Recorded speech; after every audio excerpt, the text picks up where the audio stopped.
Hey, you guys. So, just so you know, if I ever play an audio, it's because I only have the gossip in audio format and I can't recreate it.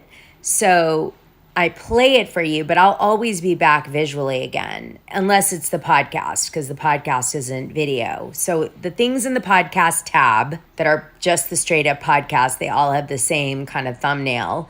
Those are audio only. But if you ever see a video where I'm talking and then I go away and there's an audio component, I'll be back. Don't worry. And so will the video. It's just I don't have that gossip any other way to share it with you. So anyway, I wanted to let you know that because last week I spilled some really interesting tea about Luke in Colorado. And I thought you guys would be more interested in that. But I feel like people saw me disappear on there and just didn't want to hear the gossip. And I'm like, oh, please, you want to hear that gossip. Go back and listen to that one if you haven't. All right, so Bravocon announced their very expensive tickets. Holy moly. And who is going? And these are all the people that are going from the Valley, just to be on theme. And I was surprised Jax Taylor was included in the group, especially since every time he seems to do an appearance, he ends up sleeping with a girl and ruining her life. If you know, you know.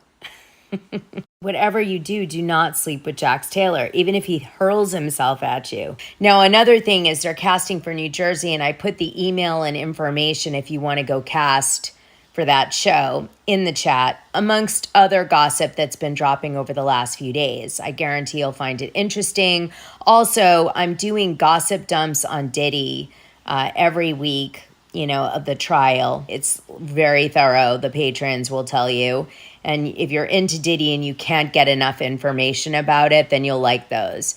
It's hard for me because I used to go to Diddy parties, but I did the daytime ones. I didn't get the freak-offs or the baby oil ones. So I have a little bit of a different viewpoint, but, it's crazy. He's like a Dr. Jekyll, Mr. Hyde, this guy. So one of the Patreons found out that Jesse and Michelle are selling their house. It just got listed, I think, a week ago.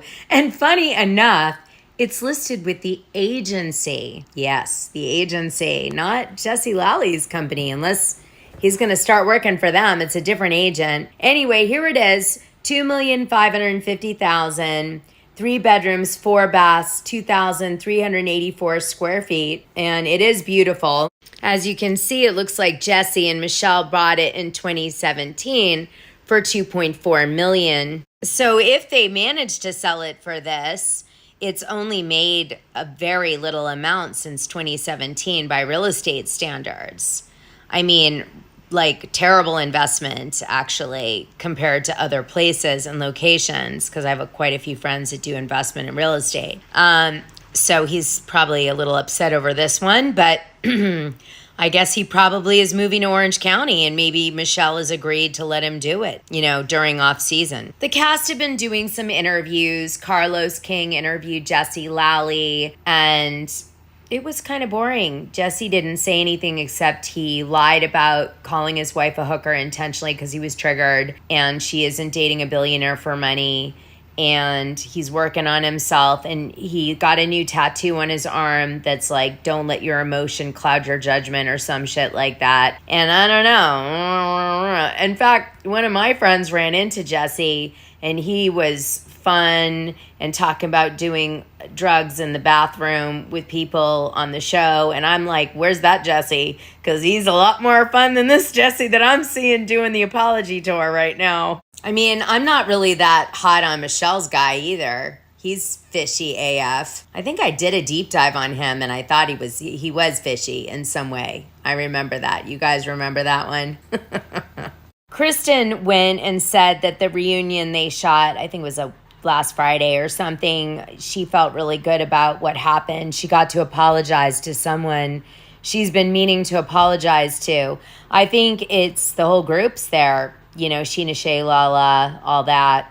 Lala's been, I guess, dropping interviews saying that she's co-parenting with Randall, but his last minute things are really hard for her and her daughter. I think Randall's mainly in Florida right now, so I guess there's a lot of dynamics with that. Oh my God, to be a fly on the wall in that relationship. Sheena Shea continues to drag Lisa Vanderpump. Allie Luber said to Sheena, "Thank you so much for showing me that Lisa Vanderpump was manipulating me like everybody else about James Kennedy. And, you helped me see the light, and now I know I was used."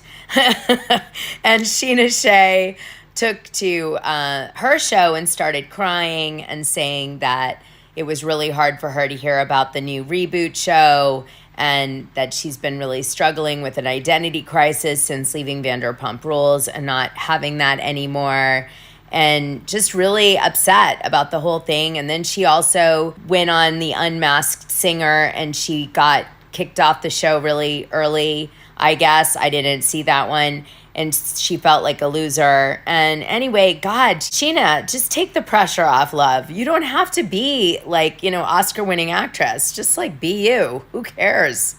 So Jason Caperna seems too good to be true. What do you guys think? Anyway, that Kristen called out that he takes his wedding ring off when he goes out, seemingly implying that he uses that opportunity to maybe flirt with girls.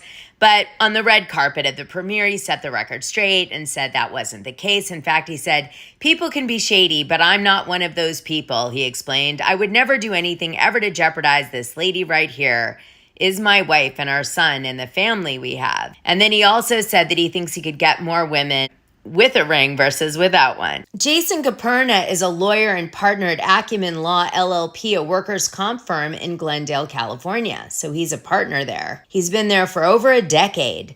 So I was like, I wonder if this is a good law firm. So there was one 5-star review, but look at these right under it.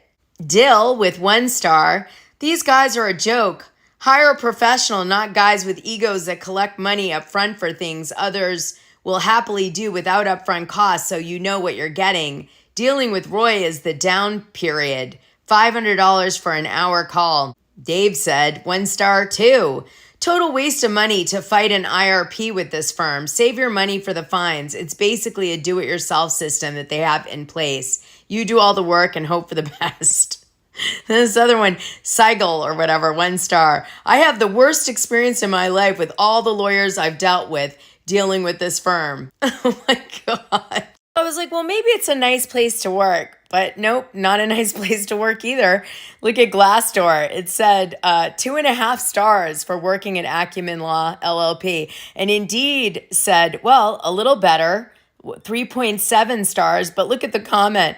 "Horrible management and work environment. New employees are underpaid and overworked. Turnover rate is very high, and most employees leave on bad terms." Well, now we know why Jason Caperna is giving reality TV a try. So we wake up the next morning. Jesse was about to leave the night before, but he decides not to. Britney finds out that Jax Taylor has been diagnosed at the rehab with bipolar disorder. Today, he's not anger or rage texting her. She seems really happy that he's been diagnosed. And so Zach is cautious. He's worried that Britney will go back to Jax, and he feels that she's been trauma trained. So she's addicted to the abuse in a way. It's a strange thing that happens with women that are in abusive relationships.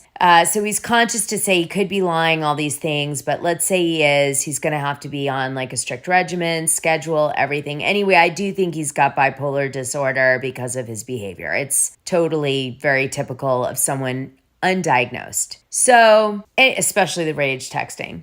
So anyway, everybody gets up, they rally. A lot of people are doing shots to kind of get over the hangover. Jesse puts 2 bottles of champagne back before they even leave to go to a wine tasting. They get in a limo van, they head out into the Santa Barbara Hills, and the van has an overheating thing or something, and they have to change cars. But I was trying to imagine doing this whole thing that they did with a hangover, and I would have died. I almost got nauseous watching the episode. I was I'm sick from watching the episode. I'd be so car sick. Anyway, they get to the winery and everything's kind of copacetic. We see Jesse doing some nice things for people because he's I guess drunk, or maybe he's trying to like make amends or whatever. Anyway, then Danny shows up. He wasn't able to drink the day before because he had a gig at Warner Brothers to do voiceover. He's very responsible. He doesn't drink. He goes to the gig. He's right on time. He does a great job. He comes out to the winery. And when he gets there, he starts pounding the wine back. And everybody gets worried because Danny is known to have a drinking problem, that when he overdrinks, a switch flips and he becomes like a different person. He does things that are inappropriate and says bad things, etc. So everybody's like on edge. Oh my gosh. The next scene was so good. And it might explain why Jesse Lally is selling his house. So Michelle is called a hooker by Jesse at the winery. And she loses her shit when he does that because she's like, I'm the mother of your child. And obviously he's doing this on TV, so the kid's going to see it in the tabloids and all this stuff, as well as the show. So she's just like, I can't believe you. She's really pissed. And then he starts saying, so then she says, you have no money. You spent all of our money. And he's like, no, look, I've got money you've spent. Look what you've spent. And she's like, oh yeah? Well, I have really good friends, and especially a gay guy who sent you money, and you never passed that money on to me. It was for a wedding gift, and then it was for some other present to do with our child, and I never got $1 of that money. So why are you taking money from a gay guy and keeping it when it's not for you? Or is it? And then Jesse just like, it pauses or whatever, but she's pissed. So she implies that Jesse is like gay on the side, and that Jesse is broke, and that he's actually really in dire need of money. He spent all his money, and that's it. And she's like restarting her life now. Oh, and another thing, he's like, why can't you accept my relationship with my new girl? And Michelle's like, because she's suing me. Anyway, somehow it goes from that really explosive scene to Britney walks over to Michelle and says, we're going to make him apologize to you. And he does. And then he says he lied about everything. And that's it. So then Jesse takes Michelle aside and says, can I talk to you for real for a moment? And they go talk out on a balcony. And he calls her a whore a few more times. He says that he thinks she's been cheating on him.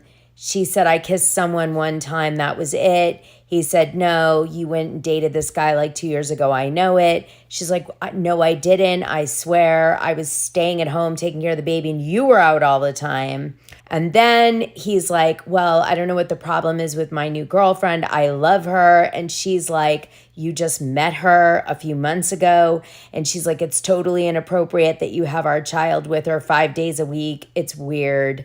And then she starts getting more and more activated. And she's like, you spent all of our money. You never touched me or even wanted to be around me when our marriage really got going. And she just screams it because he makes her. So then we cut to dinner. Everybody's really wrecked from drinking all day and everything. Danny's passed out. And there's like a breakdown in the cast because Britney wants Nia and Danny to come clean that they have problems in their relationship because they've been fighting all day, and then he goes into sleep and she makes an excuse for him. Whereas some of the cast feels like he's got a drinking problem and he passed out. And why isn't she just saying it and talking about it? And so they feel like there's a double standard with them, and they, that they don't want to show their true issues in their marriage. So then, to be fair, Luke sticks up for Danny and he's like, listen, the guy's exhausted. Give him a break. He works all the time. He's got 3 kids. So he went to sleep after he's been drinking at a winery all day. It doesn't mean he's, having a massive breakdown drinking issue. It's just he's sleeping. And the cast want to blow it into something else. And everybody kind of shatters into different directions. Now, what did come out of this season is that Jesse, Luke, and Kristen off camera are really close. And you can feel it in this scene that they've really developed a real friendship. Anyway, the scene at the end is a little unhinged. Brittany's like, why can't you be real, Nia? And Nia's like, what do you want me to say? And she's like, say Danny's drunk. And she's like, okay, Danny's drunk. And it's not enough for Britney. She's like, be real. And I'm thinking to myself, can you imagine your friends like, be real, let your guard down, say your authentic truth, and then I'll attack you for it. Either way. I hope you enjoyed tonight's little show on the Valley. We'll talk soon.